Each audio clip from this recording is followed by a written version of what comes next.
विधि पूर्वक वेदी बनाई और गंध तथा फूलों के द्वारा उसे चारों ओर से सुंदर रूप में सजाया। साथ ही बहुत सी संपूर्ण पालिकाएं यव के अंकुरों से युक्त चित्रित कलश, अंकुर जमाए हुए सकोरे, धूप युक्त धूपात्र, शंखपात्र, श्रुवाश्रुक, अर्ध आदि पूजन पात्र, लावा से भरे हुए पात्र तथा धोए हुए अक्षत आदि समस्त सामग्रियों को भी यथास्थान रख दिया। तत्पश्चात महातेजस्वी मुनिवर वशिष्ठ जी ने बारंबार कुश को वेदी के चारों ओर बिछाकर मंत्रोच्चारण करते हुए विधि पूर्वक अग्नि की स्थापना किया और वेदी को प्रधानता देते हुए मंत्र पाठ पूर्वक प्रज्वलित अग्नि में हवन किया।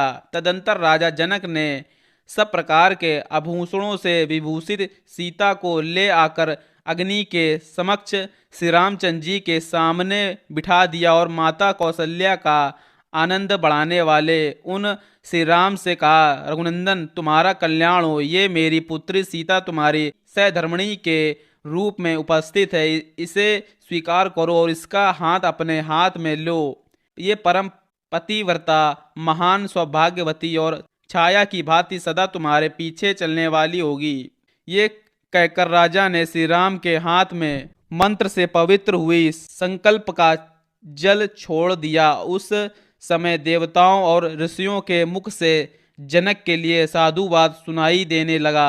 देवताओं के नगाड़े बजने लगे और आकाश में फूलों की बड़ी भारी वर्षा हुई। इस प्रकार मंत्र और संकल्प के जल के साथ अपनी पुत्री सीता का दान करके हर्ष मगन हुए राजा जनक ने लक्ष्मण से कहा, लक्ष्मण तुम्हारा कल्याण हो, आओ मैं उर्मिला को तुम्हारी सेवा में दे रहा हूँ, इसे स्वीकार करो, इसका हाथ अपने हाथ में लो, इसमें विलंब नहीं होना चाहिए। लक्ष्मण से ऐसा कहकर जनक ने भरत से कहा, रघुनंदन मांडवी का हाथ अपने हाथ में लो।